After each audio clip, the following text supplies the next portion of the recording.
अमेरिकी राष्ट्रपति Donald Trump ने हूतियों के खात्मे की कसम खाई है।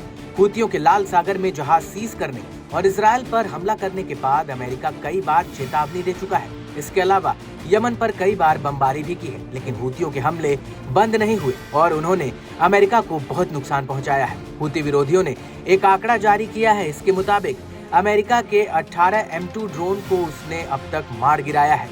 एक ड्रोन की कीमत 2 अरब रुपए है, यानी सिर्फ M2 ड्रोन से ही अब तक 36 अरब का नुकसान अमेरिका को हो चुका है। हाल ही में अमेरिका ने यमन में हूती विद्रोहियों के खिलाफ ऑपरेशन छेड़ रखा है। इसके तहत हूती के ठिकाने पर लगातार मिसाइल दागे जा रहे हैं। अब तक ऑपरेशन में 100 से ज्यादा लोगों की जान जा चुकी है।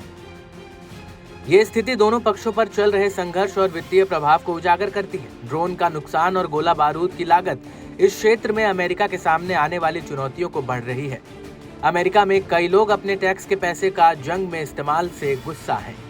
वहीं यमन की सेना इन कार्रवाइयों का मुकाबला करने के लिए दृढ़ संकल्पित है। अमेरिका ने हूती को खत्म करने के लिए अपनी सैन्य रणनीति में भारी निवेश किया है, फिर भी परिणाम सीमित रहे और यमन की सेना उसका पूरा मुकाबला कर रही है। ड्रोन को गिराना अमेरिका के लिए रणनीति और वित्तीय दोनों ही दृष्टि से एक झटका है। ट्रंप ने हूतियों के खात्मे का आदेश दिया है, जिसके बाद अमेरिकी वायुसेना ड्रोन और जेट से लगातार यमन के अलग अलग इलाकों पर हमले कर रही है। यमन मंत्रालय ने इन हमलों को युद्ध अपराध और मानव अधिकारों का उल्लंघन बताया है, क्योंकि इनमें नागरिक इमारतों और आम इंसानों की जानें गई हैं।